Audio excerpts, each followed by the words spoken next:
Vamos a hablar un poco de lo que estaba, a mí me interesa dilucidar un poco la década del 30, un poquito más para entrar a El clamor de los surcos, siempre con la salvedad de que yo estoy trayendo esto como investigadora y estamos rompiendo con un patrón que tiene la academia, que en el caso de Olga va a ir a ese curso que se llama la generación del 30, y a mí me alegra mucho que exista ese curso. Yo no creo que esté anquilosado en el tiempo, es muy importante, pero es importante colocarlo en una perspectiva mayor que es la promoción del tren. Digo yo, como dijimos en el encuentro anterior, durante el cual discutimos los lineamientos que Emilio S. Belaval plantea para el Teatro Nacional, visto en su ensayo lo que podría ser un teatro puertorriqueño, en una apuesta que genere una identidad propia, tanto en forma como contenido. Uso la palabra identidad porque él no habla de identidades todavía y estoy hablando de él. El concepto generación es importante recordar que se ciña a un grupo de escritores de la UPR o cerca de la misma. Por el contrario, la promoción del 30 incluye, sin limitarse, a otros constructores de la cultura, tales como las trabajadoras de la costura, domésticas o industriales, las feministas, las sufragistas dentro de ese grupo, los trabajadores de la caña y sus familias, los trabajadores industriales y sus familias, deportistas como Rebeca Colbert, Sixto Escobar, las muchachas del equipo de voleibol, todo el entramado del tenis en Puerto Rico, que Rebeca fue campeona también, las organizaciones sindicales, tanto locales como insertadas en el sindicalismo estadounidense, que incluye la figura cimera de Teresa Angleró, militantes del Partido Nacionalista Puertorriqueño, Movimiento Libertador, del Partido Unión, del Partido Liberal, del Partido Socialista, entre otros. Añadimos las familias migrantes hacia Nueva York, en donde tenemos, entre otras figuras teatrales, a Erasmo Bando. Erasmo Bando es mencionado por Bernardo Vega en sus memorias, y voy a hablar un poquito de él más adelante. Todos estos sectores permearon las fibras de la conciencia teatral, porque así como se mantenían unos vasos comunicantes todavía con Barcelona y Madrid, a la par había vasos comunicantes con lo que estaba pasando culturalmente, social y políticamente en los centros donde estaban las familias puertorriqueñas que emigraron hacia los Estados Unidos. Entre ellos se fue formando el barrio latino en Nueva York. Esa década plagada de pobreza y desempleo, causado principalmente por el rostro ausente de las centrales azucareras, ¿verdad? Era un ausentismo explotador, y su explotación del campesinado, el endeudamiento de las haciendas de azúcar, como vamos a ver en la obra de los surcos, del clamor de los surcos, y de café, las terribles o los terribles remanentes del huracán San Felipe de 1928 y del huracán llamado la Gran Depresión de 1929, en la cual la economía de los Estados Unidos de Norteamérica colapsó con impacto mundial y por partida doble en la colonia puertorriqueña. Recuerde que en la relación económica con las metrópolis, las colonias tienen el impacto sobre la crisis es mayor, según verdad dicen los estudios. El reformismo estadounidense genera a partir de 1935 un nuevo pacto social llamado el New Deal, impulsado por el presidente Franklin Delano Roosevelt. Importante, la primera dama Eleanor Roosevelt es importante para Puerto Rico y para los Estados Unidos. Incluso opinaba sobre las obras de Juan Hernández. El sindicalismo economicista, que en algún momento en Estados Unidos partió de figuras que eran socialistas, en este momento está Dubinsky, junto a una nueva familia mafiosa bajo el liderato de Lucky Luciano. Se forjó un proyecto que no liquidaría la pobreza, sino que la movería hacia su modalidad de subvenciones sociales. De esta manera, como les dije en la última clase, esta nueva familia de la mafia van controlando el gobierno y la empresa privada, evitando las huelgas, porque la Gran Depresión generó huelgas por el cierre de los espacios de trabajo.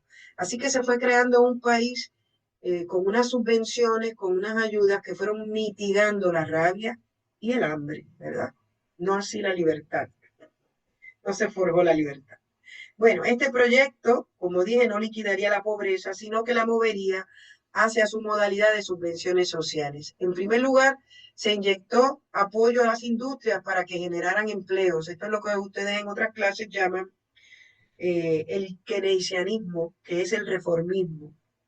Es un tipo de proyección de ayuda social y es lo que prevalece, por ejemplo, en el Partido Demócrata. Luego se inyecta financieramente para desarrollar una versión de calidad de vida sujeta al Estado benefactor. Es el que impacta en Puerto Rico. La presencia de Lucky Luciano y todo su equipo, ¿verdad? Toda su familia va a impactar de otra manera. Un sector del quehacer cultural de la década, según la investigación literaria y los periódicos de la época, contestaron a lo largo de la misma la encuesta que en 1929 la revista Índice, dirigida por Pedreira desde el Departamento de Estudios Hispánicos, lanzó en su segundo número. En esta, como dijimos, se invitaba a contestar las preguntas ¿qué somos y cómo somos? El sector teatral tuvo varios polos que con su escribir, hacer y debatir contestaron las emblemáticas cuestiones directa o indirectamente. Desde la UPR, pues ya sabemos, Antonia Sáez presentó la tesis El teatro en Puerto Rico.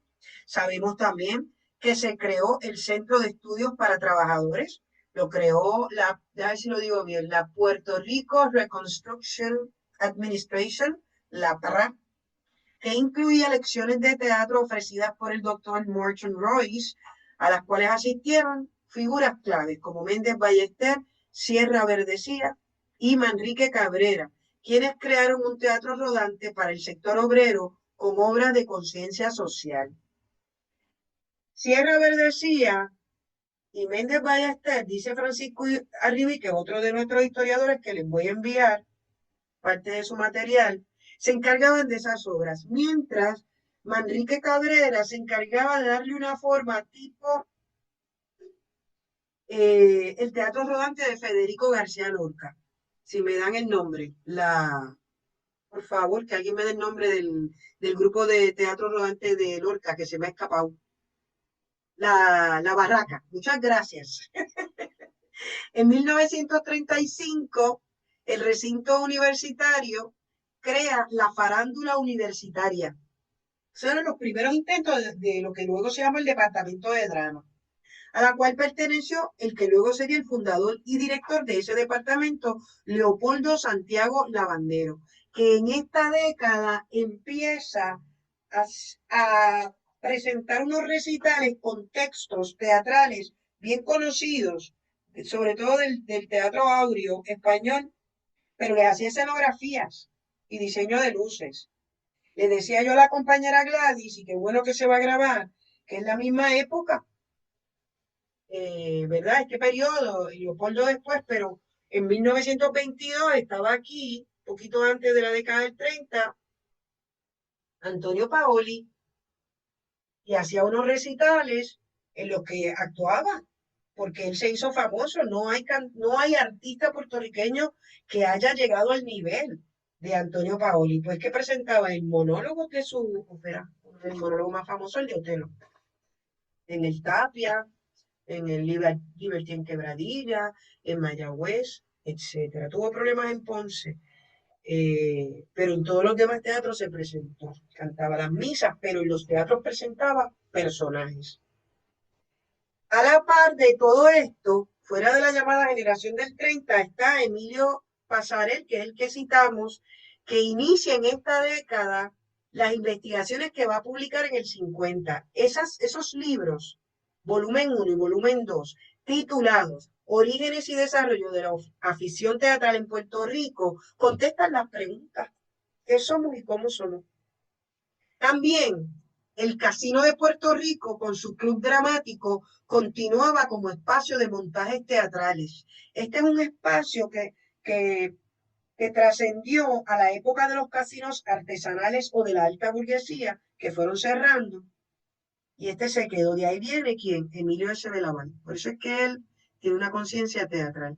También existía el Club Dramático de la Escuela Superior de Ponce y llamaban la atención los montajes del señor Julio Marrero, que estudió en la Universidad de Yale también, en la Escuela Superior de Caguas. Imagino que está hablando de la Escuela José Gautier Benítez. Y él se distinguía, se inserta con proyectos de teatro al aire libre que había entrenado en Yale, que tenían influencias de las representaciones medievales, y dice también la investigación del teatro clásico. Yo me imagino que se habla del teatro clásico griego, o bueno, o el áureo también. Las obras que dirigía, se insertan también las obras que dirigía, escribía y producía Erasmo Bando en Nueva York. Era parte de la comunidad puertorriqueña que ya había echado raíces en Nueva York. Y eran unas obras, óiganlo bien, que promocionaban el sentimiento nacionalista de la comunidad puertorriqueña. Así que se insertan en el proyecto del 30. ¿Qué más estaba pasando en Nueva York, mi querida Sandra y amigas? No se nos puede quedar las representaciones en títeres de las tradiciones puertorriqueñas de quien, de Doña Pura Belpré en Nueva York, que es una figura que se ha rescatado últimamente. Pero una vez ella empieza a usar títeres con los cuentos que trabajan sobre las tradiciones de Reyes, la tradición de Reyes, ella tiene una preocupación sobre qué es y cómo somos los puertorriqueños. Así también existió en esa ciudad, y de la cual sabemos todavía muy poco, una figura principal en el teatro obrero, escrito por mujeres, que se llama Franca de Armiño, con la obra Los Hipócritas de 1931.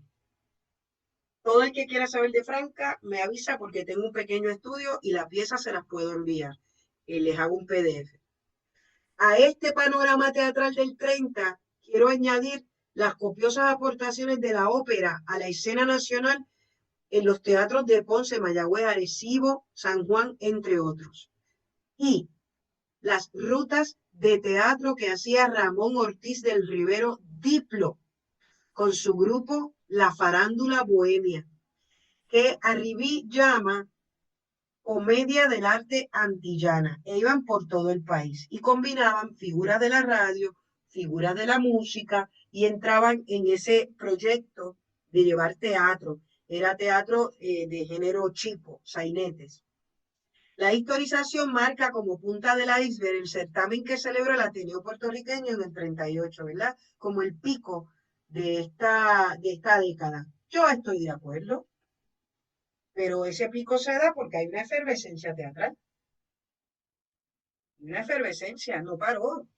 La invasión dio duro y planteó unas preocupaciones, pero el teatro siguió en algunos sitios. El primer lugar se le otorgó a Manuel Méndez Ballester con El clamor de los surcos, y se dieron 2 menciones honoríficas a Gonzalo Arocho del Toro con El desmonte y a Fernando Sierra Verdecía por Esta noche juega el Joker. Vamos a hablar de El clamor de los surcos. Mire, si fuera a darse un examen con quiz, para mí es importante que usted sepa que yo hubiera preguntado, como me preguntaban a mí, quiénes son los 3 que ganaron el certamen. Usted se lo tiene que saber como uno sabe preparar arroz blanco, las que sepan, porque hasta yo sé. Fernando Sierra Verdecía, Gonzalo Arocho del Toro, les invito a hablar. Miren lo que pasa, que dice los ensayos que uno va leyendo de la conciencia puertorriqueña, nos presenta Francisco Arribí, que es uno de los pilares durante la época del muñozismo, en el Instituto de Cultura, dice que Gonzalo Arocho del Toro trae unas preocupaciones fundamentales, ¿verdad?, con lo que está pasando en la tierra. Voy de memoria aquí. en la tierra y cómo, ¿verdad?, los conflictos que trae para las familias y provoca la emigración hacia San Juan.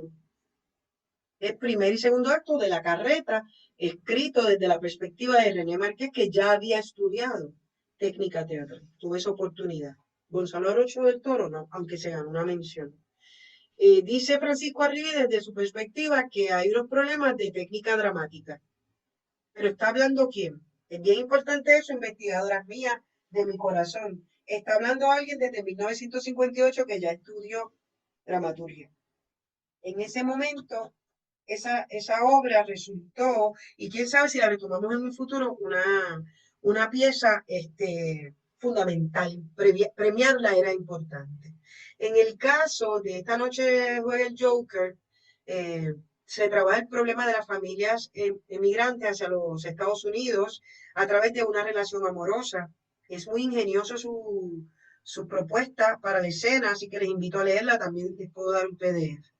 Bueno, y llegamos al clamor de los surcos.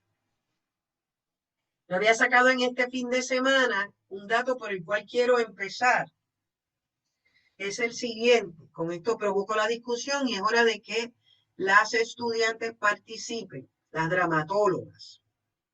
Un momentito, por favor, porque son varias cosas que tengo que abrir. Aquí está. Bien.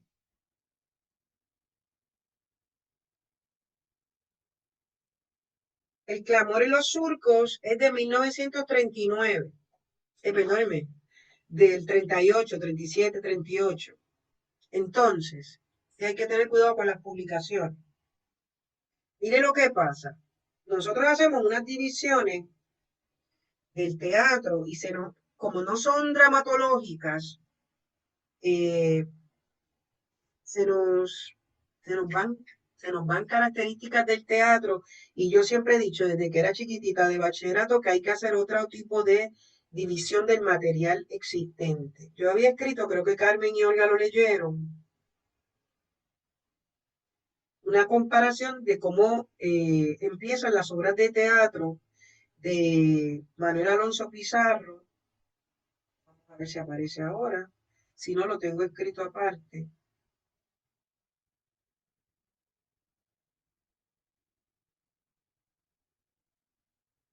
Ok, lo busco hacia arriba.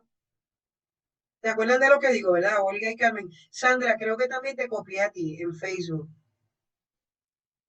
Me levanto hacia las 4 de la mañana y escribo cosas que me vienen a la mente para que no se pierdan. Las publico en Facebook. Vamos a ver si la encontramos. Ok, sí. Para entender los registros del teatro puertorriqueño es importante la escena virtual, que propone el texto mediante sus acotaciones. Es que como estoy metida en esta clase, me despierto descubriendo cosas. Por ejemplo, Me saqué la lotería de Alonso Pizarro, que es del 86, dice la indicación, la escena representa una sala de casa de campo con 3 puertas, una al fondo y 2 laterales. El mueblaje se reducirá a una mesa de pino, varias sillas ordinarias, un banco y una hamaca de tela. Cosas del día, del 92. La escena representa una sala con 3 puertas, una al fondo y 2 laterales. El mueblaje de esta sala se reducirá a una mesa con tapete colocada junto a la puerta del fondo y 3 o 4 sillas. Los hipócritas de Franca de Armiño, que ustedes no lo han leído, que es del 31, o sea, 30 años después, 30 y pico. La escena representa una sala bien amueblada de la casa de Don Severo, que es un hacendado, rico, perdóneme, un fabricante, rico fabricante de zapatos. La habitación tendrá una puerta al fondo y 2 laterales. El mobiliario consistirá principalmente de una mesa colocada en el centro, 2 butacas, varias sillas, y etc. El clamor de los surcos, que nos toca hoy, del 39. La casa está situada a la orilla de la carretera, que tiene una sala, una puerta a la izquierda, una que comunica con las habitaciones de Luis y de Don Álvaro, y otra a la derecha, que comunica con la cocina y demás dependencias. Al fondo, en el medio, se halla la puerta de entrada, puerta ancha de 2 hojas con persianas. A la izquierda hay 2 sillas y entre estas una mesa pequeña de esa sala. Pues ahí arrancó la discusión. Eso no lo vas a discutir en la clase de literatura porque es la responsabilidad de la profesora de teatro discutir eso. Yo quiero reacciones con eso. Tenemos unas concomitancias, son 3 puertas, fondo, izquierda y derecha, mesa y silla. ¿Qué está pasando con la escena virtual? Desde el punto de vista, por lo menos, de las primeras dos, las de Alonso Pizarro, ¿verdad? Que se presentaban en las veladas obreras de los artesanos. El espacio escenográfico es el mismo porque permite, ¿verdad? Pienso yo, asumo, permite una facilidad de presentar una obra detrás de la otra. Y déjame revisar algo, Olga, porque escuchándote me acordé de algo. O el Él habla espacio de escénico se puertas, mantiene. él habla de puertas, no habla de entradas. ¿Habría presupuesto para las puertas? Mira qué interesante. Yo que acabo de discutir el minimalismo con ustedes, él está hablando de puertas, estamos hablando de carpinteros que estaban construyendo, bien, del teatro puertorriqueño. Estamos hablando de un gremio que no se menciona en los libros. ¿Quién construye? El texto lo está diciendo, son 3 puertas, alguien tiene que construir. Entonces, es minimalista, tienes toda la razón, es la más sencilla. Entonces, Los Hipócritas es un teatro obrero también. De hecho, a mi entender, todas son obreras. Todas. Lo que pasa es que hay que ver, bueno, yo sí sé la historia de Manuel Méndez Ballester, él es obrero, pero él es obrero de la radiodifusión. Él era obrero del Estado.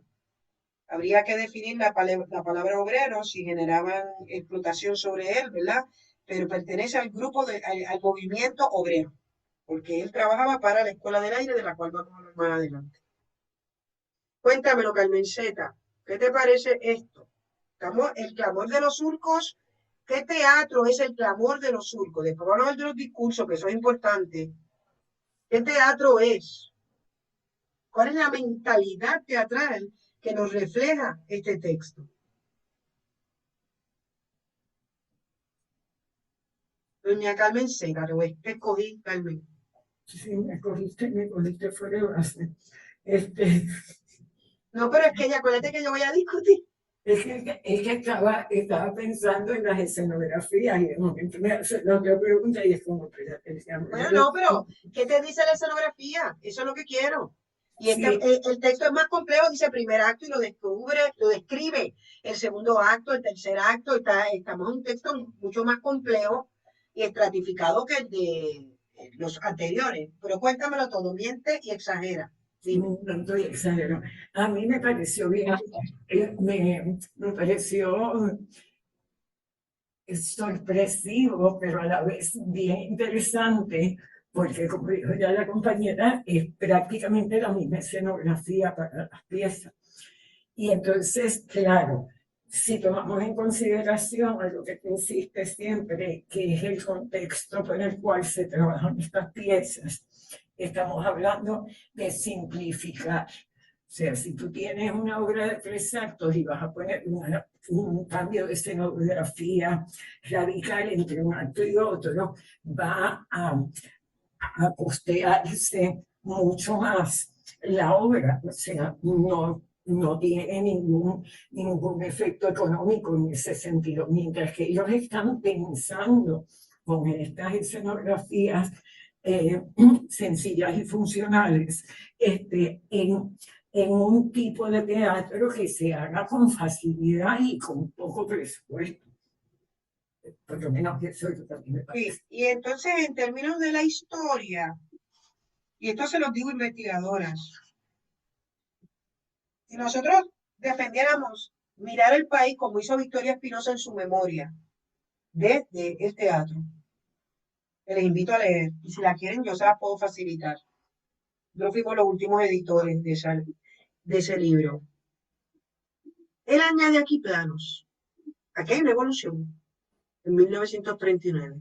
Yo no he revisado todas las obras. Mire, nosotros no hemos trabajado con El héroe galopante porque no significa una gran tendencia para un curso, ¿verdad? Que es lo que un curso mira las tendencias. Ni hemos visto El grito del Ares de Llorens Torres, ¿verdad? Que son de los 20. Pero aquí hay una persona que sabe de teatro. Es una persona de teatro mucho más compleja que su mentalidad teatral es más compleja. Está montando para un espacio que le permite decir primer término y segundo término. Es una pejiguera no tener el texto en la mano, ¿verdad? Y uno tiene que estar abriendo y cerrando aquí, pero bueno, yo les dije que tuvieran paciencia con estos procesos de internet. No sé, uno cree que tiene los libros y realmente es que a lo mejor los he visto tanto en casa de alguien, o los tenía algún esposo. Bueno, luego de lo que yo les leí, que hay unas concomitancias eh, con la parte sencilla de lo que necesita una obra de teatro cuando quiere recrear un espacio interior puertorriqueño del archipiélago o de Nueva York, pero aunque la obra de Franca, bueno, sí de Nueva York, porque la obra de Franca, aunque es en España la trama, es para puertorriqueños. Así que ahí juega la convención de retórica y la convención de qué es lo que el público te puede aceptar, ¿verdad? Entonces, dice él, tiene la sala una puerta, eso ya lo leí, al fondo, en el medio, todos hablan del fondo y todos hablan del centro, eso está muy bien, todos saben lo que es derecha e izquierda, pero más adelante él dice, a la derecha hay dos sillas, la que se halla en primer término es la de don Álvaro, que estará cubierto con una pelliza grande. En los setos laterales hay un almanaque, un diploma, el aspecto general es el de una casa de familia de la clase media, ok. Entonces, describe los personajes, la percha, etcétera. Al alzarse el telón, Tío Pedro aparece de pie con sus manos atrás. Mire, es importante que en la literatura dramática del 30, estamos hablando de telón. Y estamos hablando de primer término, por lo tanto, por consecuencia, hay un segundo término. Aquí hay un espacio teatral profundo. Sea que se pensara para el Teatro del Ateneo, ¿verdad? Que fue quien premió, siempre tuvo una salita, o para el Teatro Municipal, que alguna vez fue Antonio Paoli y luego Alejandro Tapia. Y en algún momento también volvió a ser municipal y esperemos que algún día vuelva a tener cartelera. Así que estamos viendo otra manera de ver a Puerto Rico a través del texto, ¿verdad? Viéndolo a través de sus trabajadores del teatro que lo refleja el texto. Nuestras acotaciones reflejan el país. Este es un país y usted puede sacar de dónde le viene lo de primer término y segundo término a Méndez Ballester. Lo próximo. Es importante también reconocer aspectos de la obra que reconocería la filología. Es importante. Esta obra cumple con lo que propone Belaval hacia un teatro, lo que podría ser un teatro puertorriqueño. Es un tema nuestro, tiene los colores nuestros, tiene los personajes nuestros, tiene los personajes son más sencillos, son psicológicos, pero son más sencillos para interpretar y ver en su crudeza al hombre y la mujer puertorriqueña. Tiene esas características. Sí, la manera de hablar de los campesinos también. Llegué hasta el punto de rayar en lo naturalista. Sí, es una obra. También, ahora que la compañera Olga lo dijo, y al igual que las clases de filología, coincidiríamos en la dramatología en decir que tiene unas características, tanto en trama como en los signos teatrales que refleja el texto, que conducen hacia el naturalismo, sobre todo porque el naturalismo propone que es el determinismo social. Eso es algo que usted puede decir cuando hable de los signos teatrales de un texto, o sea, del texto dramático. El texto dramático es el que habla de la escena. La palabra texto, ¿verdad? Es polisémica, está la obra dramática. Y el texto dramático es lo que nosotros estamos mirando ahora, esas acotaciones. Y nos dice un mundo, llevamos más de 15 minutos hablando. Nos da la historia del país, no solamente en el discurso y en la trama, en qué está indicando para la escena. Entonces, también, para mí es una obra naturalista que él va a seguir perfeccionándolo, eso lo sabemos, lo dice la filología, pero también en la construcción de los personajes. Recuerde que los personajes son escritos para personas, igual que los parlamentos. ¿Qué vemos ahí en esos personajes? Cuando la publicó, se encargó de poner qué. Vamos a ver esos signos de poner qué.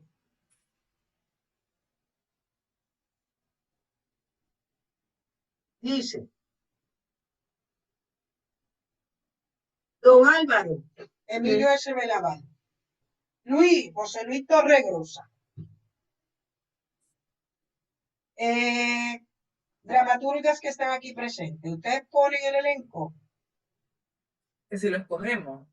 Cuando publican, ponen el elenco que estrenó la obra. Pero la única publicación que tengo no lo fue. Yo quisiera comentar Bueno. algo con relación al personaje de don Álvaro antes de seguir, que a mí me llamó mucho la atención y tiene que ver con la edad. Estamos en el 38, un hombre de 75 años. Para mí, de la silla del presente, me parece inverosímil que una persona de 75 años, como lo proyecta Méndez Ballester, tuviese la energía que tiene. Aunque habla de que está en decadencia. Digo, yo no sé, a lo mejor mi experiencia con mis familiares, ¿verdad? Y la gente que alrededor mío. Olga, te vamos a dar la oportunidad de que nos escuche. ¿Cuántos años tiene? 47. Sí, lo que pasa es que estás casada con un hombre de casi 80 años. Estoy casada con un hombre de casi 80 años y Carmen está por ahí cerca, no que tenga los 80. Yo creo que mi papá se murió a los 75, mi abuelo, toda mi familia se ha muerto tan joven que, pues para mí, en el 38, y pienso obviamente que antes la expectativa de vida era menor. Claro, sí, pero es lo que él come, tiene toda la razón. Aclaro que Carmen no está en los 80, Carmen está en los 70. Yo entro en el séptimo piso este año. Pero sí, la anécdota familiar entra aquí, Olga, porque lo que pasa es que estamos hablando de un campesino, dueño de tierra. Y el campesino, si está desnutrido, no vivía ni 17 años. Tienes toda la razón. Pero él ha creado un personaje que contrasta con los que van a estar protestando al final. Ok, porque a mí eso desde entrada, digo, estoy hablando de mi experiencia obviamente, Claro. de la gente que me rodea, pero decía en el 38 como que no me cujaba y era algo que quería comentar, pero pues sí, estoy obviamente desde mi espacio. Pero es importante, Olga, que sepas que sí, tienes que incluirlo. Porque no íbamos a discutir esto, porque como a mí no me llama la atención, porque estoy casada con un hombre de 79 años campesino, ¿entiendes? Pues a mí no me iba a llamar la atención. Es importante para el entrenamiento de la clase que eso lo pongas a funcionar siempre. Y ahora que vas a entrar a estudio en pánico, más. Porque no hay otra manera de investigar. No hay otra manera. Mejor que alguien te diga, no, pero no te enteraste de esto. Pero si no lo llegas a decir, no sale, porque yo no me di cuenta, no me acuerdo ni de la edad de él. Pero puede ser para la construcción ficcional, que se crea un contraste en el estilo de vida que tiene este señor de 75 años, comiendo bien, versus los trabajadores. Entonces, ¿de qué estamos hablando ahí? Del pater. Es bien importante los discursos, que aquí hay un personaje paternalista. Tampoco es el déspota del látigo, y es bien fácil, está escribiendo un hombre que todavía está cerca del socialismo, Manuel Méndez Ballester, y es bien fácil, desde tu posición de pater, ayudar a los demás. El otro es más consecuente, el otro hijo, el que no va a ayudar a nadie, y lo traiciona, ¿no? Se va a trabajar con la central. Pero el pater es saludable. Tiene que ser un actor que se vea como un abogado, Emilio S. Belaval, que debe haber comido bien. Entonces, está excelente la aportación que ha hecho, me encanta porque viste, Carmen, es importante salirnos del libreto siempre. Entonces, No importa que de momento uno titubee. Ok, entonces tenemos a José Luis Torregrosa, que yo no sabía que era muchísimo más joven que Emilio S. Laval, porque siempre lo vi viejo. Entonces, bueno, ya los otros, que no los conozco, para él, para este señor, es importante escribir quiénes actuaron, sus personajes, porque él es el que publica. Miren a Julio Marrero, consejero técnico, que es el que estudió en Yale las técnicas de hacer teatro al aire libre, en Caguas, ¿verdad? Lo que les leí ahorita. A Rafael Ríos es un artista plástico que dialogaba con el teatro, que eso es otra investigación que ustedes pueden hacer, sobre todo cuando viene la división de la comunidad. Y Manuel Méndez Ballester, o sea, aquí y aquí es importante hacer una pregunta. ¿Quiénes crecieron con la conciencia teatral que yo crecí de que un autor no debía dirigir su propia obra porque no puede ver lo que los otros pueden ver? Yo crecí, ¿verdad? Porque una obra no se publica si no se estrena, porque esa es su verdadera publicación. Y crecí también, y en la medida que pude lo hice hasta que me quedé sin dinero y tenía yo que dirigir, actuar y protagonizar, que era, para mí era pecado. Eso es una mentalidad del teatro, es una ideología. ¿Quiénes crecieron igual que yo con ese concepto? ¿Y de dónde viene si Manuel está dirigiendo sus obras? Eso lo refleja ese signo, el signo del texto, de la publicación del texto. La preocupación que él tiene de poner todas las indicaciones, de honrar, ¿verdad?, a la gente que lo estrenó.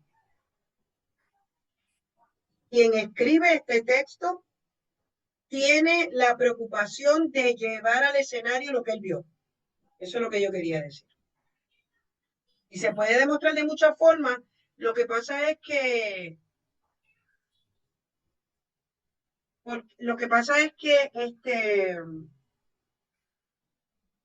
no hay tiempo para entrar en qué otros detalles de sus indicaciones nos podrían reflejar eso. Pero recuerden que en Ero, de Alejandro Tapia y Rivera, él se deja ver. Los autores en algún momento dado se dejan ver. Y lo vimos en Tito y Berenice. Por favor, no me hagan una porquería con esta danza de los 7 velos. No me hagan una cosa ligera. ¿Se acuerdan de las acotaciones que estudiamos? Así que aquí él se está dejando ver en la publicación. Habría que hacer una investigación si se ve, pero yo no he llegado hasta ahí hoy. ¿Qué más podemos ver de este texto? Ya vemos que cumple con lo que Emilio S. Belaval. Así que retomamos el ensayo y Belaval, cuando escribe eso, ¿lo escribe Belaval o lo escribe una promoción de teatristas? Esa es la comunidad que generó ese ensayo, con esas preocupaciones. Otro asunto tiene que ver también con la edad. El señor tiene 75 años y su hijo está en la universidad, está estudiando Derecho, pero debe tener como 25 años. Pues este señor estuvo eso, o sea, por lo menos a Luis a los 50 años. O sea que nos habla un poquito también, ¿verdad? De lo que estaba hablando ahorita del espacio, o sea, de cómo este hombre vivía, o sea, vivía cómodo. A los 50 años estaba teniendo hijos todavía. No, a mí me ha sorprendido mucho lo que me encanta el énfasis en la administración y digo, en la administración que estoy leyendo, en la edad, porque, oiga, yo creo que el texto lo que está buscando pierde ahí veracidad, tiene la veracidad de otra forma, quiero decir lo que tengo en la mente, ya que me está provocando, ¿verdad? Es mostrar o sea, el hacendado es un Por símbolo eso, ajá. de la decadencia de la industria, del medio económico que él va a perder, que es su tierra. Los hacendados puertorriqueños son unos viejos que no pudieron defender. O sea, no porque fueran viejos, porque también los más jóvenes perdieron las tierras, pero es que la institución que él representa está en decadencia. Por lo tanto, él delinea un personaje mayor. Ese es Para poder ilustrar bien importante buscar una razón, porque yo creo que lo que tú has dicho es cierto. ¿Cómo tiene unos hijos tan jóvenes y por qué no son nietos? te la compro Sí, hasta no, los no lo 20. estoy cuestionando, estoy, ¿verdad? Tratando de buscar una explicación para que ese personaje en particular tuviese esa edad, ¿no? No, ahí Este, está muy bien porque lo que pasa es que la generalidad es que la gente de esta época que retrata la trama empiezan a parir muy jóvenes. Y él no habla de un segundo ujú, matrimonio. ujú.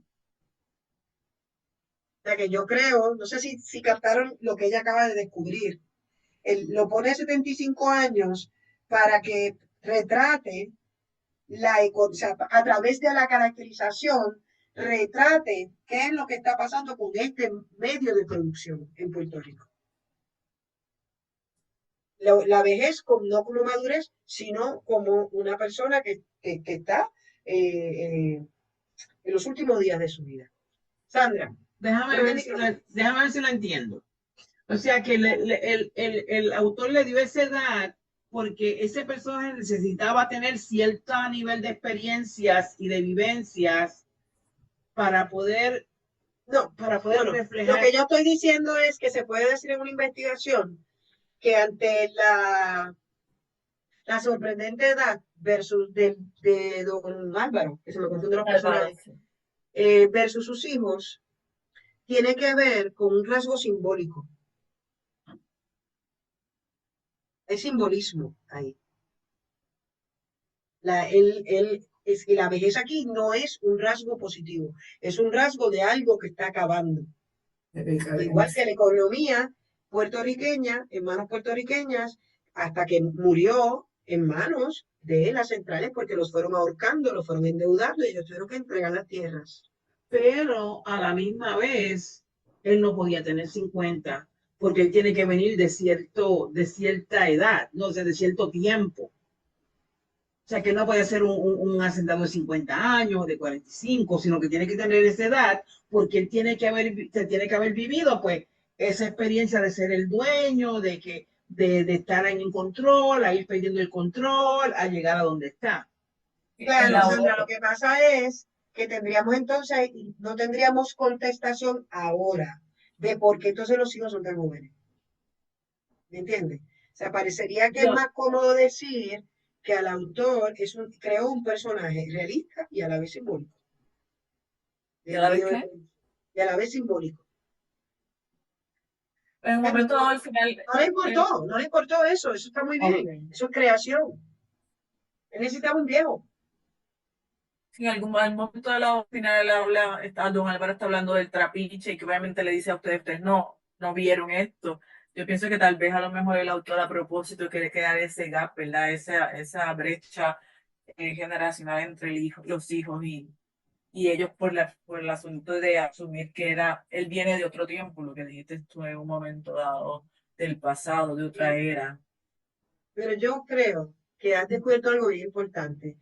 Quiere decir que, de ahora en adelante, cuando hablamos de Méndez Ballester y hablamos del texto, tenemos que hablar de la autoría inmanente, ¿verdad? Puede que él diga, puede que él no esté de acuerdo o no lo pensó o nada. Estamos descubriendo una mente creativa de él. La autoría ese otro que es él, es otro, donde la biografía de él es importante.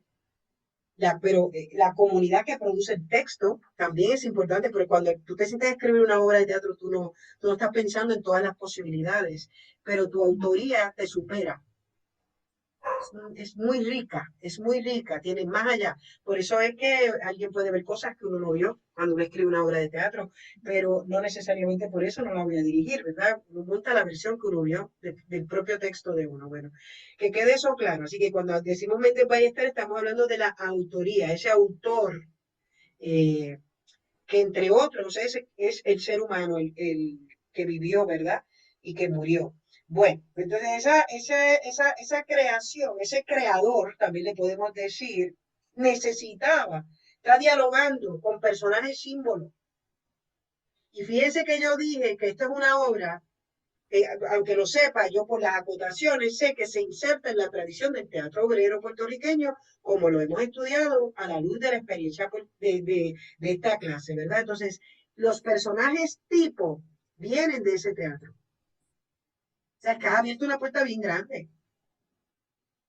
concomitancia, porque te parece incoherente. Él necesitaba crear una brecha generacional entre ese hijo y entre ese padre, los hijos y el padre. Ahora bien, lo que yo propondría es, para una monografía de este tipo, ¿verdad? Aunque ustedes no la hagan para esta clase, es que siempre traigan el aspecto del espectáculo. El aspecto del espectáculo. ¿Con qué actores contaba? También, ¿verdad? ¿Para quién él está escribiendo? ¿Para qué elenco? Él está insertado en una movida teatral.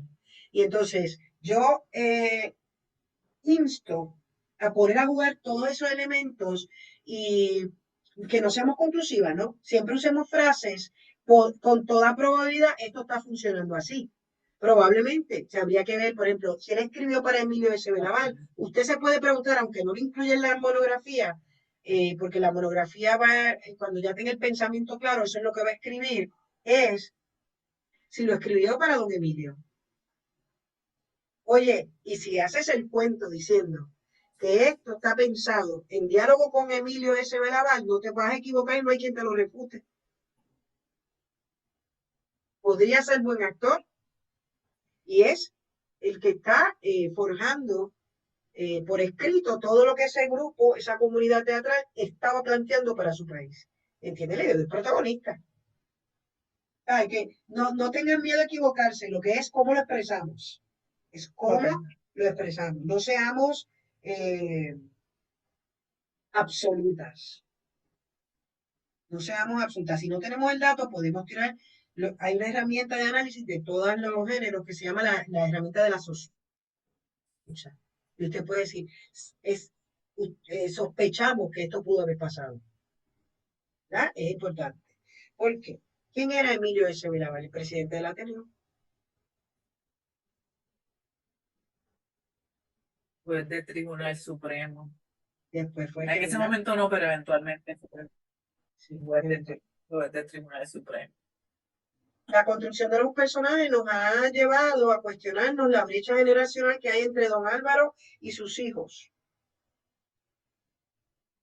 Tenemos que el texto está dividido, tengo que acostumbrarme a esto de trabajar con los PDF porque es que yo soy muy apasionada para que yo tenga que estar pidiéndole permiso a la computadora para ver el libro.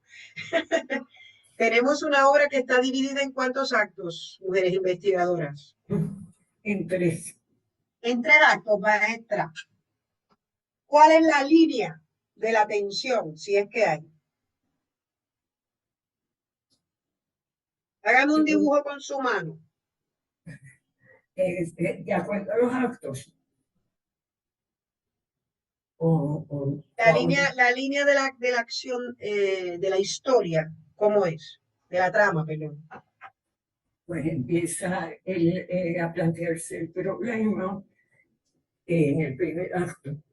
Y entonces ya en el segundo acto se acerca al punto más álgido del problema. Y en el tercer acto está el desenlace. Les regalo una expresión literaria. Yo siempre tengo que decir eso. A lo mejor ustedes lo saben y lo saben quién sabe mejor que yo, pero yo tengo que unirlo a todo el mundo, ¿no? Tiene una estructura lineal. No se confunda con esa expresión, que no es una línea plana. Es una línea que va en curva, tiene un punto culminante y va va cayendo. Pero yo tengo que preguntar si es así en el tercer acto. Lo que ha dicho Carmen, la doctora Carmen Zeta, es que hay un punto culminante. Pero hacia dónde va la solución?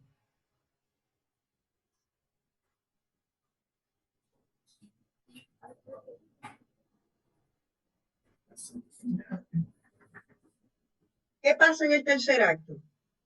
Tenemos que comprobar si esto es introducción, desarrollo, clímax y desenlace. ¿Cómo? Es como un Deus Ex Machina, obviamente no hay dioses, pero va hacia la tragedia y de repente entonces aparece la carta de la nada de Don Félix para que todo se resuelva. Contratando al hijo, al otro. Contratándole. ¿Y qué hace Luis?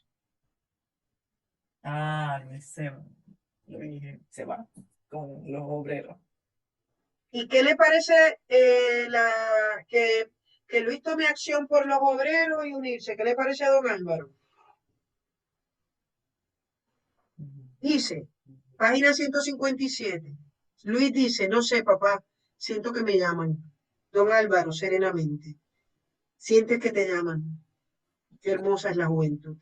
Si es así, hijo, entonces vete con Dios, que ya a mí solo me resta vivir de consuelos y recuerdos. Mi vida será un martirio perenne, como la expiación de una gran culpa. Sentiré en mi alma el clamor de todas las cosas que hicieron mi vida. El canto de los gallos, el vocerío de mis peones, mis bueyes y arados, mis ranchones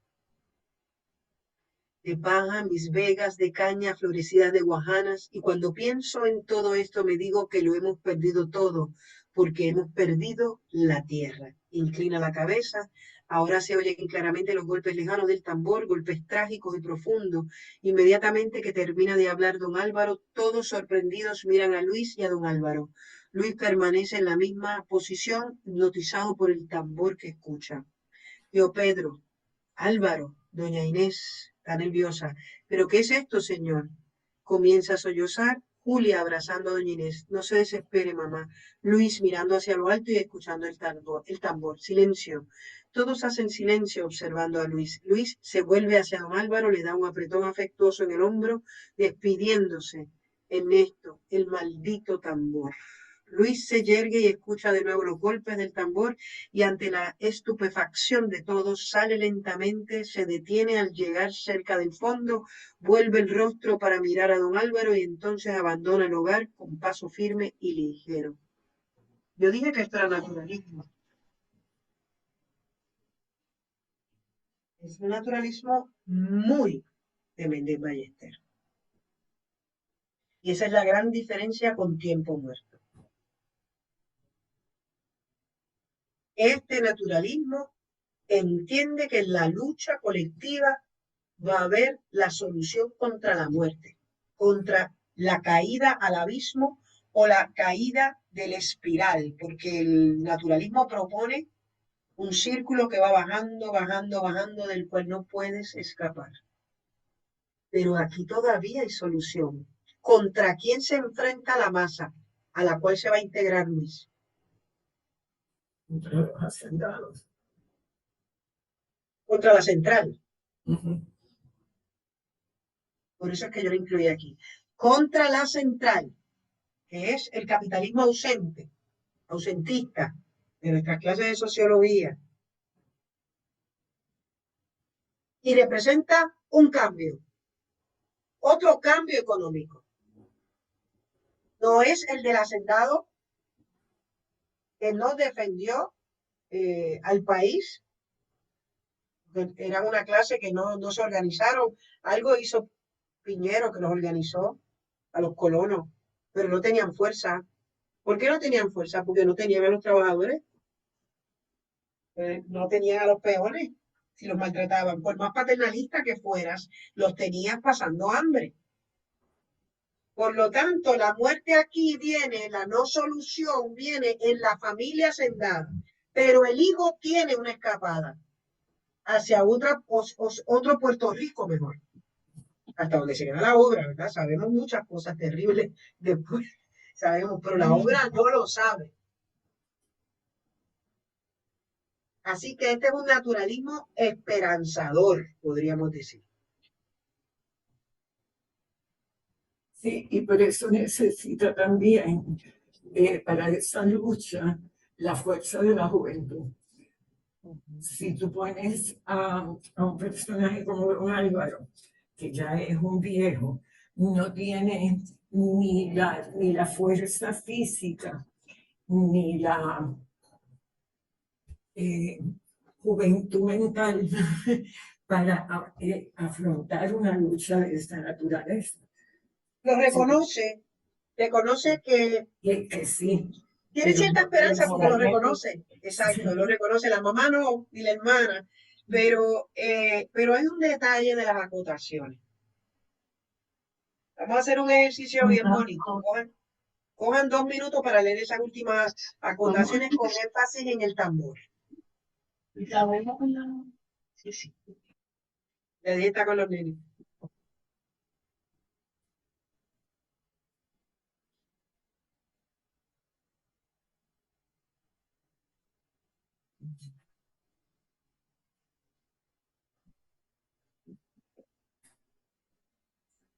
La puedes leer a mí. Yo tengo el mismo problema que tú, que estás buscando las cosas para verlas de nuevo.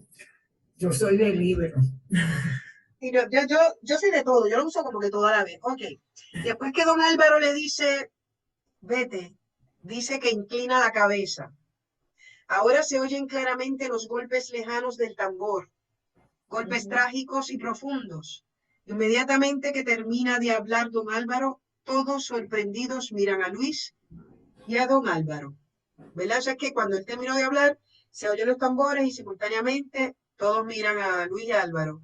Luis permanece en la misma posición, hipnotizado por el tambor que escucha. Álvaro, dice Pedro. Y doña Inés se levanta nerviosa y dice, ¿pero qué es esto, señor? Y comienza a llorar. Julia, la hermana, abraza a Inés. No se desespere, mamá. Luis, mirando hacia lo alto y escuchando el tambor, silencio. Todos hacen silencio observando a Luis. Luis se vuelve hacia don Álvaro, le da un apretón afectuoso en el hombro, despidiéndose. En esto, el contraste dice el maldito tambor.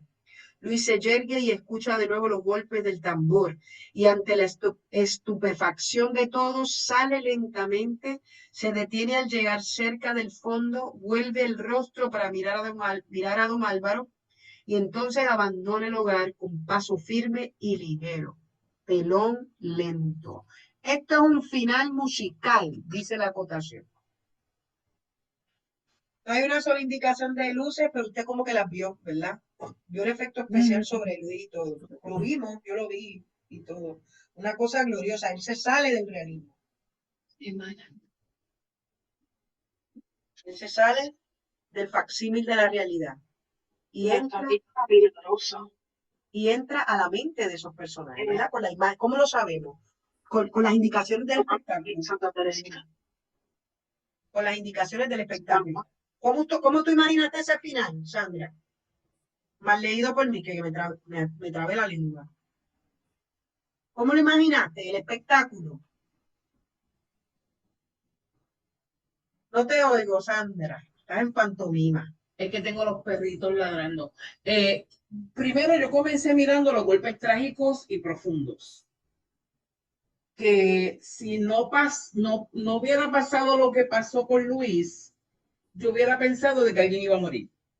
Pero, ¿verdad? O sea, pero yo entiendo que hay un llamado. Pues yo creo que lo trágico y profundo es dialéctico. Yo creo que sí va a morir gente. Es dialéctico, Sandra, te estoy ayudando. Es dialéctico. A lo que va Luis no es a cortar florecita. Ok.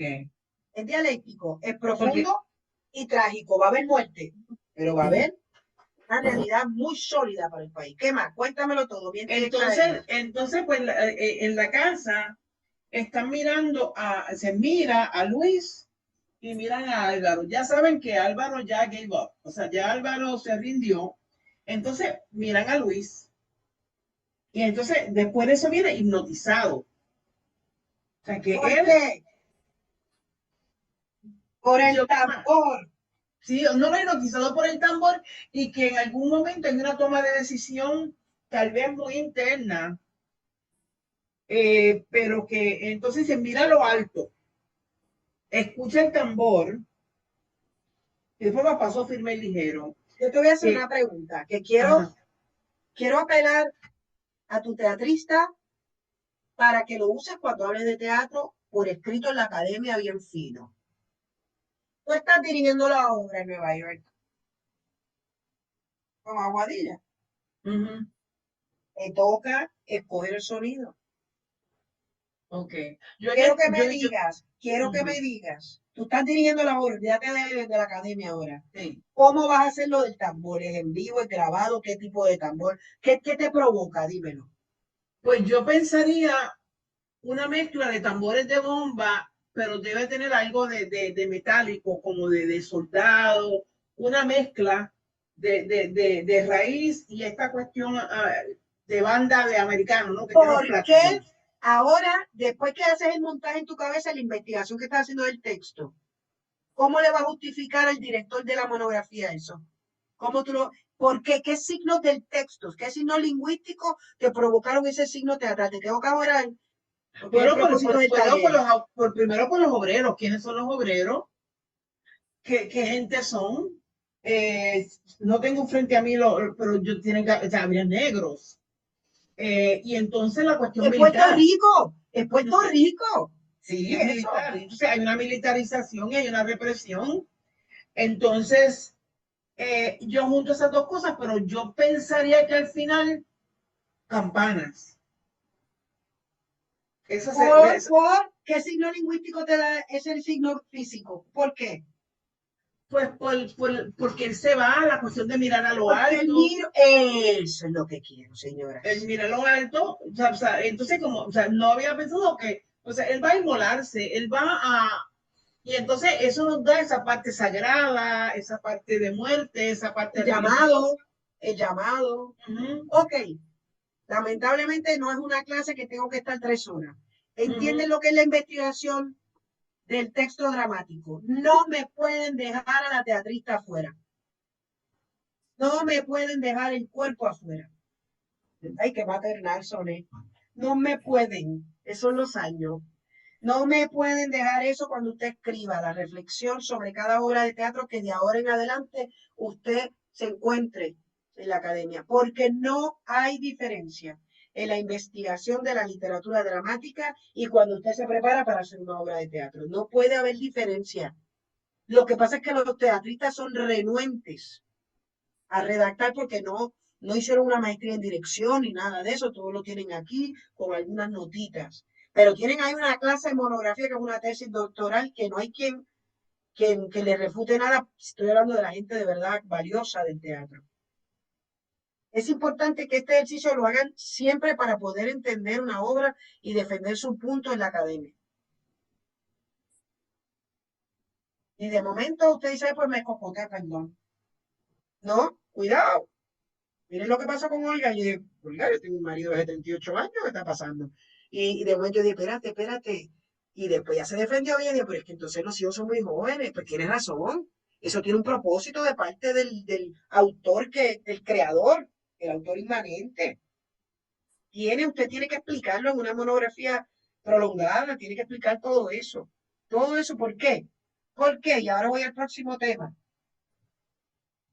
Porque cuando usted escribe una investigación sobre teatro, y la investigación puede ser un comentario de Facebook, hasta una tesis doctoral, usted está recreando el acto creativo porque usted es parte del acto creativo. Donde a lo mejor usted no vio la obra, está bien, que sería lo ideal, ¿verdad? Mi maestro García Barrientos nos mandó a hacer investigaciones sobre obras que hubiéramos visto. Está bien. Mi punto es, y me lo pongo sobre la mesa, si usted saca la escena virtual, usted va a poder entrar bastante a ese texto. Usted lo que le falta es estar en vivo con el público, seguro. Todas esas deficiencias las puedo aceptar.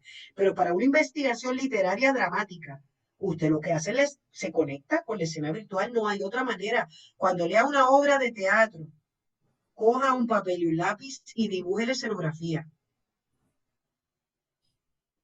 Tiene que dibujar la escenografía, porque si no, no la va a poder leer rápido o no la va a entender.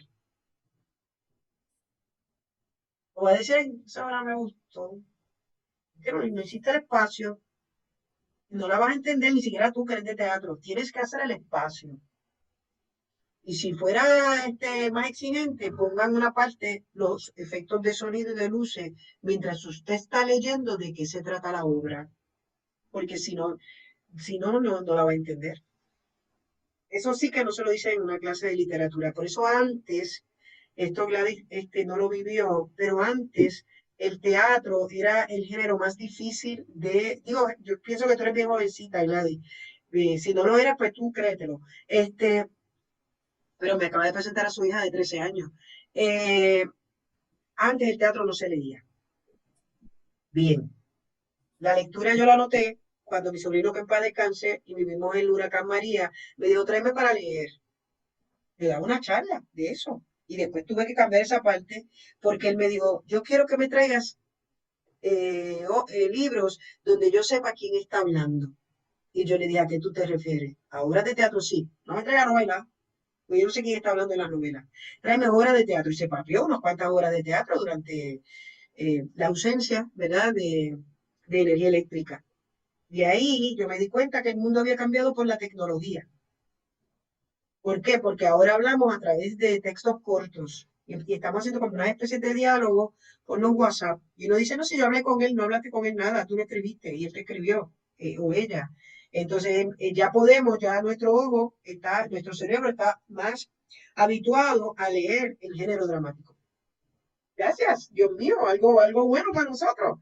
Entonces, sí, ya la gente dice, ay, no, novela, eso es muy largo, no dame una obra de teatro. Entonces, luego vino la, ¿verdad? El huracán, no, la pandemia, primero el huracán, luego la pandemia, y el mundo entero empezó, yo lo localicé en España, la campaña de el teatro también se lee. No fue una campaña, que el teatro también se lee, y era que estábamos encerrados, y era momento de leer todo, pues aprovechamos y dijimos, no, no, lee teatro.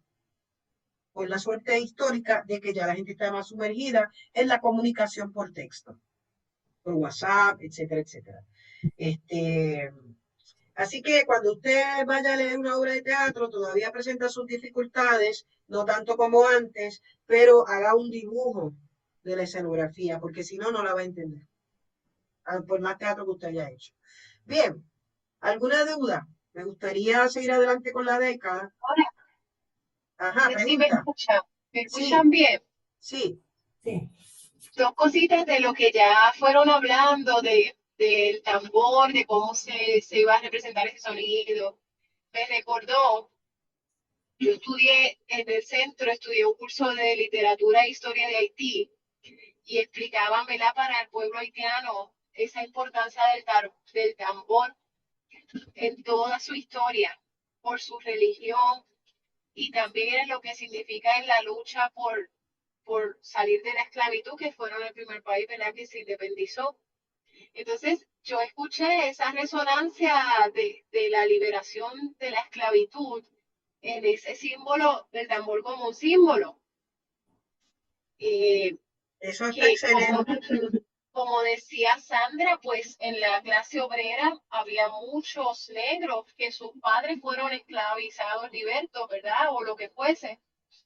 Y tenemos esa tradición todavía hoy o por lo menos en esa época, de que ese tambor tenía un sonido como de lucha, de De victoria, liberación. de liberación. Entonces, algo que usted está explicando de tener esa escena virtual de la obra, lo relacioné cuando analizamos poesía, vemos imágenes, las metáforas, ¿verdad? Pueden traer imágenes complejas y uno tiene que tratar de verlas, de entenderlas. Entonces, es como ver el teatro como una gran metáfora que se hace vida, que se transpone en la realidad que es la representación teatral. Y me pareció una herramienta excelente porque no, ¿verdad? Incluso para yo como actriz, si voy a actuar en esa primera lectura del libreto, pues, el personaje, nunca había pensado en el marco completo y cómo ese mensaje tiene que ver también con todos los elementos que forman la historia, no solo con ese personaje, ¿verdad? Ni siquiera con la interacción de los personajes, que es lo que yo más siempre veo, también tiene que ver con ese espacio y con esa visión general de la escenografía. Eso me ayudó mucho. Bien importante, dos cositas, Gladys. Yo doy una clase de literatura caribeña en Macao. Si las cosas van como van, a lo mejor la vuelvo a dar ahora en agosto. Así que ese comentario tuyo nos abrió otra puerta, como pasó con el comentario de Olga. Esta obra podría incluirse en una clase de literatura caribeña porque el signo físico del tambor nos remite al Caribe. Por eso es que es importante. Entonces ya estamos otra vez diciendo, espérate, ¿cómo estamos historiando, nuestro teatro? Y lo hemos desvinculado de Haití, de la República Dominicana y de Cuba.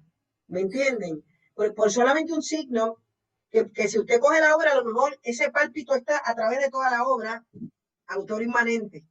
¿Me entiende?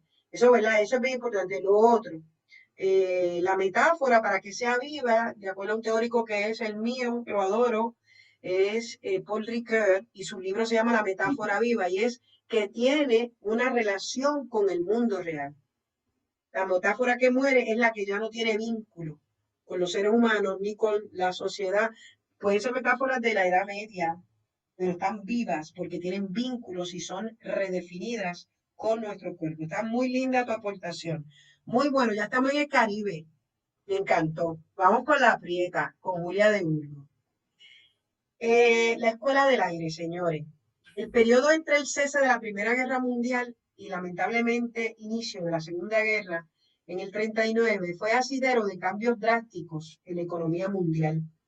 Desarrollo de movimientos masivos con ideologías liberales, protestas sindicales, hubo migraciones considerables de familias latinas a los Estados Unidos y cambios en el mercado de este país que tuvieron por consecuencia la crisis económica que llevó a la Gran Depresión del 29. En Puerto Rico, bajo el régimen estadounidense, arreció una extrema pobreza, como hablamos. El cambio en la industria cañera y los conflictos obrero-patronales dentro de esta crearon un terreno de alta inestabilidad. El gobierno inició una feroz persecución contra nacionalistas y obreros. Se desataban luchas estudiantiles contra la enseñanza en inglés, mientras la desnutrición, las enfermedades y el analfabetismo eran la orden del día, sobre todo en la ruralía. Ante este panorama, tanto en Washington como en Puerto Rico, se optó por maximizar el uso de las artes visuales y la tecnología para impactar el arte popular, complementar la educación de las escuelas y controlar la opinión pública. Se buscaba unificar la conducta de la ciudadanía mediante dos proyectos muy atractivos que me gustaría que los asumieran. Son dos datos. La educación visual, con equipos de fotografía y cine educativo, que lo vamos a ver más adelante. Pero empieza en este momento, junto a la creación de productos radiales para impactar la educación de la niñez y la adolescencia en el salón de clases, así como a la población adulta analfabeta, artes gráficas y radio. A este último perteneció la Escuela del Aire puertorriqueña. Este fue un servicio de radiodifusión basado en los que se habían fundado en Estados Unidos. Primero surgió en Chicago, voy a hacer aquí un resumen, con la CBS, la NBC.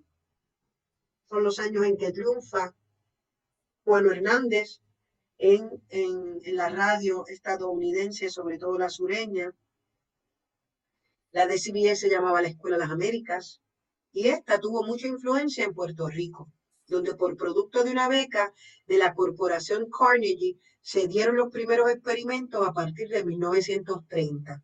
Del 31 al 34, las ondas radiales se usaban ocasionalmente para promover la agricultura, las artes y un programa del Liceo de Calley. Todo esto yo estoy siguiendo a varios autores, a Torregrosa con su historia de la radio y al investigador Rosario Albert sobre la televisión y la radio puertorriqueña.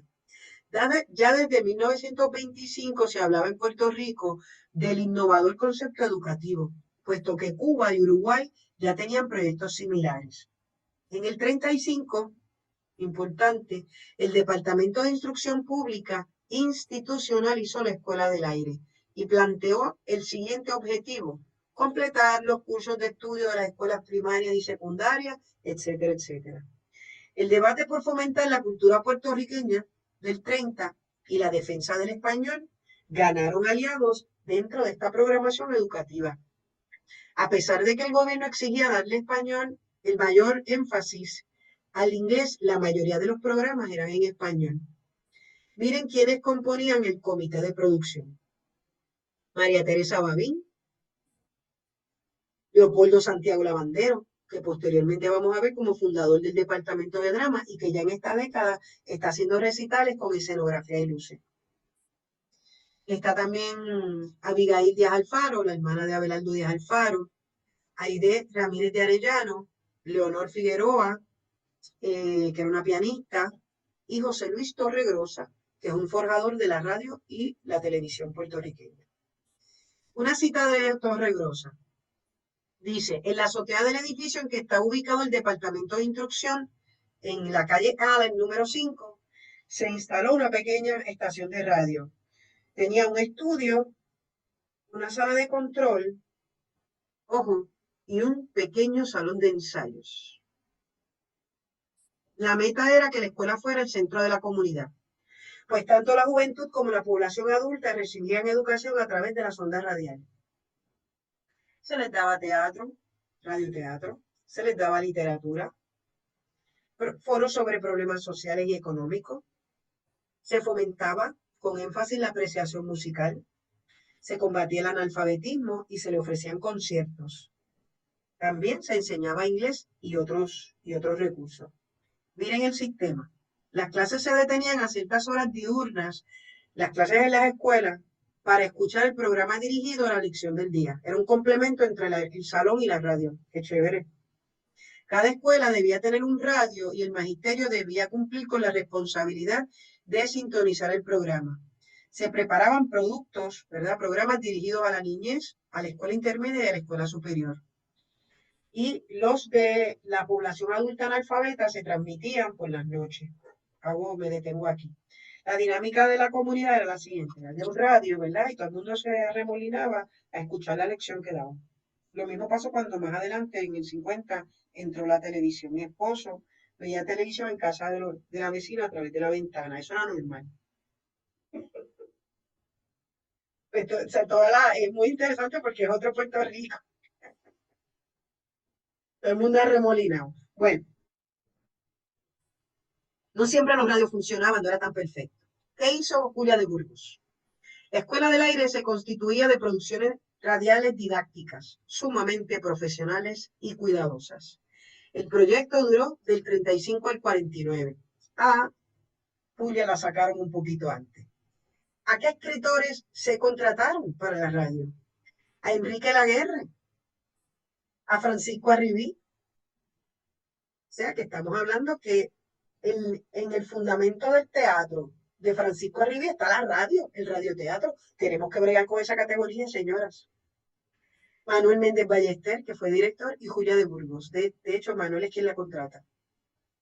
Él era actor y director. Julia, además de escritora, realizó algunos pasos en la actuación y otros grandes actores que voy a decir rápido: Madeleine Williamson, Mona Martí, Manuel Pérez Durán, Lucy Boscano, Alberto Sayas, José Luis Torregrosa, Iris Martínez, la primera actriz de Vieques. En el 34, Julia de Burgos se casa con el locutor de WKQ Radio, que se fundó en el 22, Rubén Rodríguez Bocham. Este compartía las características de los primeros locutores jóvenes de la época que José Luis Torregrosa nos informa en su libro Historia de la Radio. Eran cultos, con buena voz, él era talentoso, sabía hablar y sabía leer muy bien. Al año siguiente inicia el proyecto radial educativo que se transmitía por WKQ en 1935 y Julia empieza a trabajar en el 36. Torregrosa advierte que tanto ella como la también poeta Carmen Marrero y el teatrista Leopoldo Santiago Lavandero no duraron mucho en el proyecto. En el caso de Lavandero, él recibe una beca para irse a Nueva York. Sobre la salida de Burgos y Marrero, por ahora solo podemos agarrarnos del análisis de las circunstancias del momento, que yo voy a hablar un poco con ustedes. Han sobrevivido al tiempo 4 textos escritos por la poeta de Carolina para la Escuela del Aire, publicados en el 92. Un paisaje marino, que ustedes lo tienen, Llamita quiere ser mariposa, La parranda del sábado y Coplas jíbaras para ser cantadas. La parranda del sábado es un diálogo.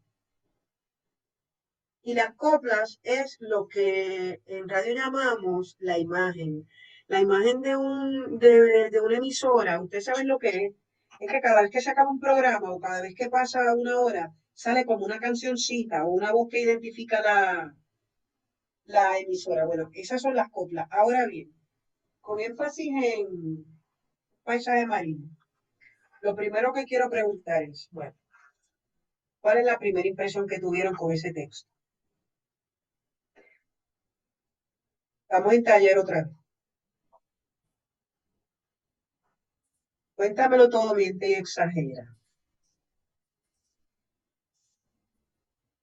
Esta es la foto de ella cuando estaba leyendo. Ella participó como una de las como actriz, un poquito. Un paisaje marino, página 27, dice, un drama inédito de Julia de Burgos. ¿Quién puso eso? Pero dice drama. En la escuela del aire, que es el modelo de escuela radial que nos viene de los Estados Unidos, que fue también impactando en otros países que no vienen de Estados Unidos. Señores, aquí dijimos que el teatro tiene que ser en vivo. Y aquí hubo un problema y unos debates, sobre todo los que tenían dinero para ese debate, cuando vino la pandemia. Si el teatro que estábamos haciendo en las plataformas era teatro o no era teatro. Los que tienen dinero tienen tiempo para esos debates. Y yo pues escuchando uno, pero yo no tenía mucho dinero para eso. Entonces, pero eso me hizo pensar que yo tenía que incluir la década del 30 a esto, porque esto es radioteatro. Tiene que haber público y tiene que haber actores. Lo que descubrimos en la pandemia es que es una presencialidad con distancia física, porque era en vivo. Ah, pero después se grabó y seguía siendo teatro Zoom o teatro lo que fuera. Ah, pero siempre se ha grabado teatro, teleteatro, para la televisión. Yo crecí con algunas piezas de teleteatro y antes había teleteatro en WIPR y este es radioteatro educativo. Y no es en vivo, se grababa y después se lanzaba. ¿Qué está pasando aquí con la categoría teatro? ¿Dónde prevalece la categoría teatro? ¿En qué rasgo? En que necesita un público. Pero cuando se graba no tiene el público. Se está pensando en el público virtual. Tiene razón en ese sentido. Profesora, en ese una pausa, ¿cómo se llama? Una pausa, un paisaje. Yo creo que se parece Sí, ser pero teatro cuando ves los personajes con una que otra acotación muy mínima, pero están ahí. cuando usted leyó ¿esto le parecía un guión o una obra de teatro chiquita, cortita para los nenes? Cuando usted lo leyó, francamente. Bueno, la profe dijo que esto era de radio, pero ¿esto les pareció una obra de teatro o se sintieron distantes ante un nuevo género? Yo me sentí distante, yo me sentí rara. ¿Te sentiste rara leyendo esto? Sí, sobre todo Pero por la porque, introducción. porque dice anunciador. Gracias. Buen punto. ¿Qué más? Pero después que superaste el tipo, ¿te pareció una obra o te pareció algo? Era como usted explicaba que los parlamentos son pensando en lo que los personajes dirían, en lo que el actor va a ejecutar. Entonces, a mí me parecía muy literario en la forma de ella escribir las conversaciones de los niños. Eran unos niños bien de avanzada en los análisis que estaban haciendo. Yo creo que a Eso ella la me, votaron por eso. Yo creo que a ella la votaron por un par de cosas que yo. Lo que pasa es que yo hice un análisis de las metáforas eróticas de ella. ¿Verdad? No quiero adelantarme el contenido, pero tanto esta como la próxima, ella incluso le habla a las niñas. Dicen, niñas, ustedes saben que nosotras nos tiembla la piel cuando nos enamoramos. ¿Verdad? Eso es el proceso de Julia, en esta encarnación le tocó fuerte a Julia donde quiera, porque ella era muy libre, ¿entiendes? Y era maestra. ¿Quién va a detener a una maestra cuando sabe la pedagogía que tiene que ejecutar? Pero entonces vamos a algo más sencillo, antes de Julia. ¿Hay alguna diferencia entre una obra sencilla, por ejemplo, no sé si han leído a Marigloria Palma, y esto que está aquí? A mí me parece una obra de teatro. ¿A usted no le pareció una obra de teatro común y corriente? Y un personaje que se llama El Anunciador. Ya ustedes hubieran hecho la escenografía, ¿no? De la radio. Es simple, eso sí, la es más simple en su, ¿verdad? Su propuesta espectacular.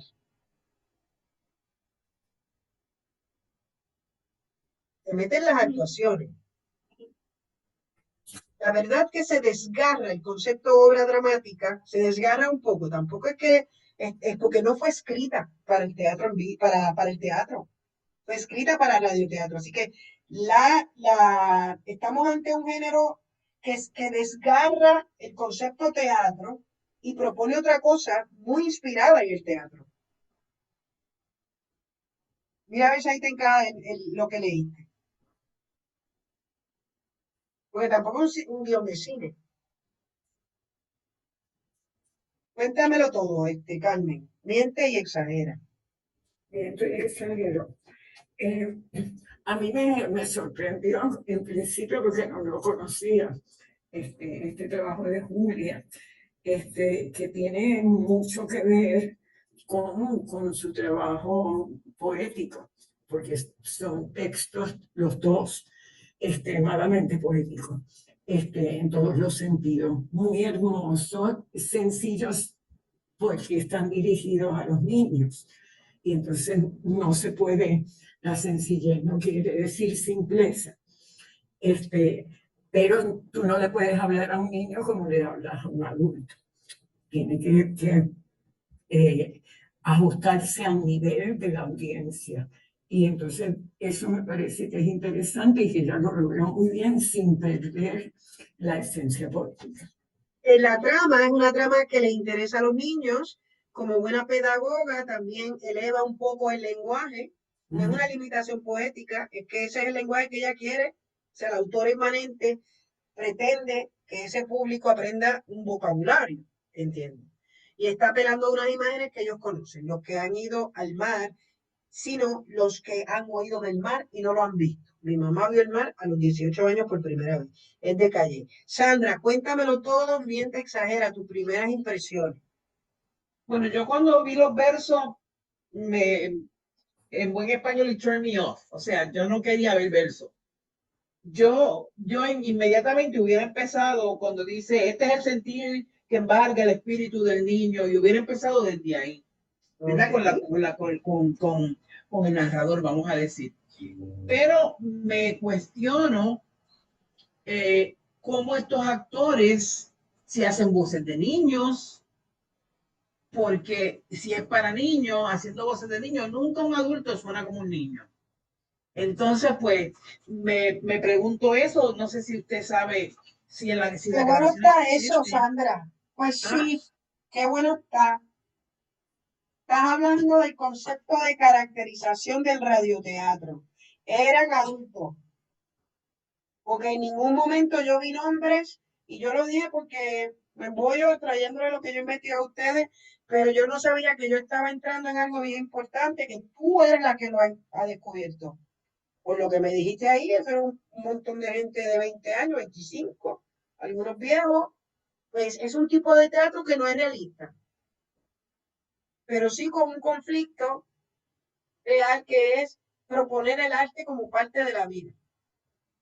Esto está precioso de parte de ella como maestra, es solo una maestra, solo una maestra. Es eso. ¿Qué más? Cuéntamelo todo. Yo creo que eh, lo del animador uh-huh. es una convención, porque estamos en un género escuchado, viendo desde el público es escuchado. Entonces es una convención, siempre tiene que haber un anunciador y ella se encarga que el anunciador lo anuncie dentro de la plástica o la estética, debo decir, que ella crea con su texto. Le escribe eso al anunciador. Es un personaje, lo convierte en un personaje. No, yo veo también la necesidad, porque lo que está haciendo es describiendo el paisaje que el niño está viendo, para entonces ponerle al oyente ese paisaje en su mente, para cuando entonces la trama se desarrolle, ya saben de dónde viene, porque dice ahí el sentir que embarga al niño al mirar el paisaje, ¿no? Y Pregunta, ah, pregunta. Si yo te digo que esto es una obra de teatro, dime a mí, mira el libreto, ¿dónde no es teatro? Dice, esto no es teatro. Bueno, a mí en ese poema, por ejemplo, para mí no, porque yo entonces en vez de eso hago una escenografía del mar del Eso es cielo. montaje, eso es montaje. En el Ajá. texto, ¿cuáles son los signos del texto que te dicen, esto no está escrito para un público en vivo? Bueno, efectos de, por ejemplo, del aplauso, de Usted tiene A por los próximos 3 años. Eso mismo, se oyen pasos, sí, ujú, se oyen sí, aplausos, aplausos, se pasos. oyen risas. Hay unas Ujú. indicaciones para el género grabado. Así que aquí estamos haciendo el ejercicio a la inversa de la dramatología. La dramatología nos dice, esto, a menos que no sea que usted haga una obra de teatro de cómo se va a grabar esta pieza. Eso sería genial, es muy lindo así, muy lindo. Así que es importante distinguir la acotación de la escena viva versus la acotación de la escena grabada. Lo mismo pasa para el cine. Cuando la gente dice, pero eso es igual que el teatro, no, no es igual. Porque la imagen sobre la cual estamos escribiendo, que incluye público, no tiene que ver con la grabación. La grabación es diferente. Aplauso, no es un efecto de aplauso. Bueno, ahí se puede poner el aplauso, puede ser parte del teatro, pero lo de pasos, muchachos, eso es radio. Eso es radio desde Júpiter. Entonces hay una, ¿verdad? El anunciador no lo pusieron a narrar al final. A lo mejor pusieron al mismo actor, pero fíjate que al final no cierra el anunciador, cierra el narrador. Por eso yo les digo que ella se encargó de que le anunciaran bien la historia y le escribió al locutor que podía ser el marido lo que iba a decir para que eso lo hizo parte de su literatura radial. Eso es creación, señores. Muy bien, les quiero compartir. Entonces, Llamita quiere ser mariposa, es también un cuento narrado que tiene menos teatralidad, pero yo quería dárselo porque a mí me parece que es un cuento extraordinario, señora. Ella entra en unas complejidades narrativas ahí que yo quiero saber dónde está René Marqués porque le tengo que enseñar este cuento cuando él habla de que las nuevas técnicas de narración llegaron a partir del 45 y deténgase a leer este cuento para que usted vea que eh, Julia de Burgos es una gran narradora. Tiene complejidades. O sea, aquí habrá unos personajes. O sea, ella entró en otro nivel de escritura. Con esta. Por eso es que yo se lo di, ¿saben? Bien. Entonces establecemos que este texto no nos da escena virtual por esas acotaciones. Y nos da, y es pedagógico y todo eso. Voy a ir rapidito en los 5 minutos que me quedan. Rapidito, rapidito, rapidito. Miren una metáfora, esto es para ustedes como mujeres de la literatura. Una metáfora del erotismo. El erotismo establece que los cuerpos están en equidad, ¿verdad? Eso es lo que es erótico. Miren lo que en Paisaje Marino dice, oh minúscula barca que te das al azar a las alas salobres y a los besos de mar, sueños de éxtasis puros de inquietos adolescentes. Entonces, tengo de otros cuentos, pero quería dejarlos ahí para que ustedes vean como una de las teorías que yo planteo es que la fueron sacando. Gracias a Dios, porque a partir del 39 ya está libre y entonces puede publicar sus poemarios, que el primero lo vendió para poder sufragar los gastos de salud de su madre que tenía cáncer. Quiero enseñarles alguna reacción, en lo que yo busco algo que les quiero enseñar. ¿Alguna reacción, Carmen? No.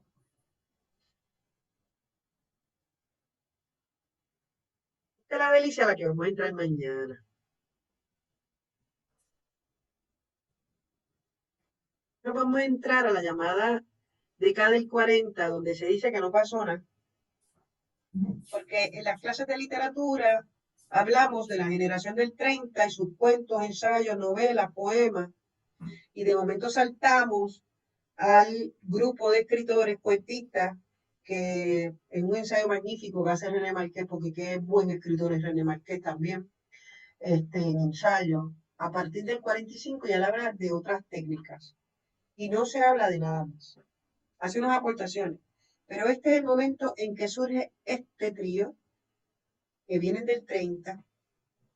Este es Emilio S. Belaval, este es Francisco Arribí, y este es Leopoldo Santiago Lavandero, y toman acción a través de Areito, que es la compañía de teatro primera del teatro contemporáneo de Puerto Rico.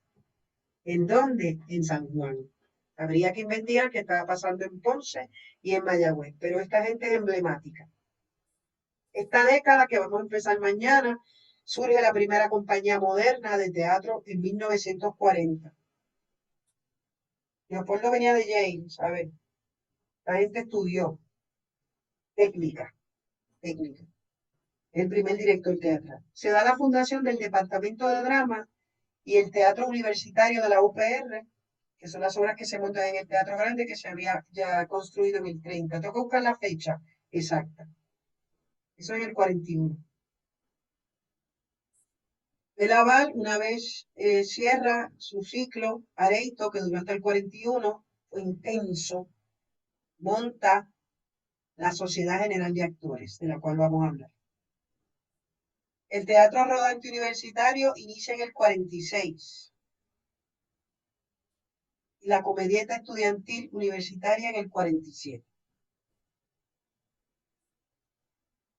Quería prepararles esto gráficamente, porque es mi responsabilidad, pero para que tengan una idea de hacia dónde vamos. Areito va a asumir los presupuestos de Belaval. De hecho, Areito estrena Tiempo Muerto. Tiempo Muerto, que fue escrita el otro año. Ok, bien, para mañana.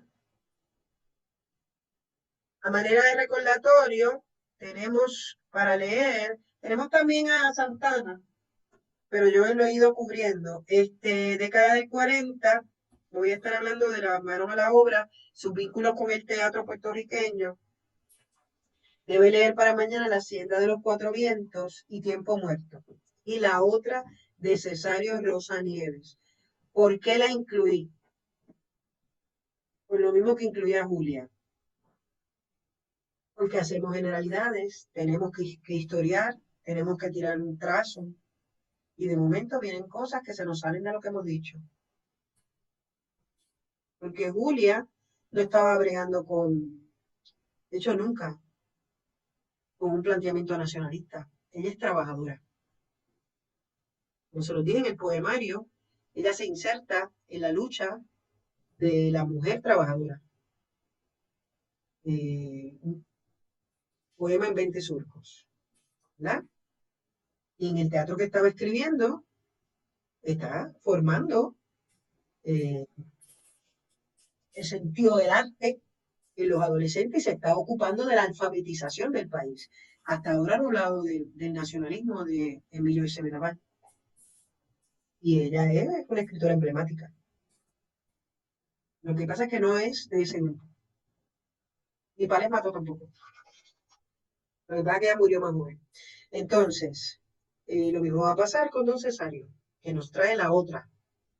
Yo les di la copia de la otra. Les dije que era un monólogo de una mujer hablando con su novia. No se los dije. Se las voy a enviar. Sí les envié La Hacienda de los Cuatro Vientos. Díganme que sí. ¿Sí? Me cogió 4 horas editar esa obra. Después les digo mis problemas con Tiempo Muerto. La tienen, yo se la envié, ¿verdad que sí? Pues les voy a enviar. ¿Ustedes compraron el libro de Reinaldo? Bien. Cómprenlo, es un historiador. Y hay unos capítulos introductorios que a lo mejor usted tiene mejor a José Luis. Vamos a ver cuando él llega a lo suyo, que es la década del 50. Y los historiadores, en general, no trabajan mucho otros aspectos de la literarios, ¿verdad? Y en los últimos, las academias han estado dando literatura a los estudiantes de historia, el centro lo hace por eso mismo, porque hay signos en los textos que hablan mucho de los procesos sociales en Puerto Rico. Pero ese capitulito lo vamos a leer, pero para mañana, ese es para el 50, para mañana mejor lean las obras de teatro, ¿está bien? Porque la teoría yo la traigo, la historia, y es más importante conocer el proceso teatral a través de sus obras. Y entonces usted hace las hilvanaciones. ¿Está bien? ¿Dudas, preguntas? ¿Alguna mentirita que me quieran decir? Muy bien. Linda noche. Bye. Nos vemos, chicas. Bye, bye. Buenas noches.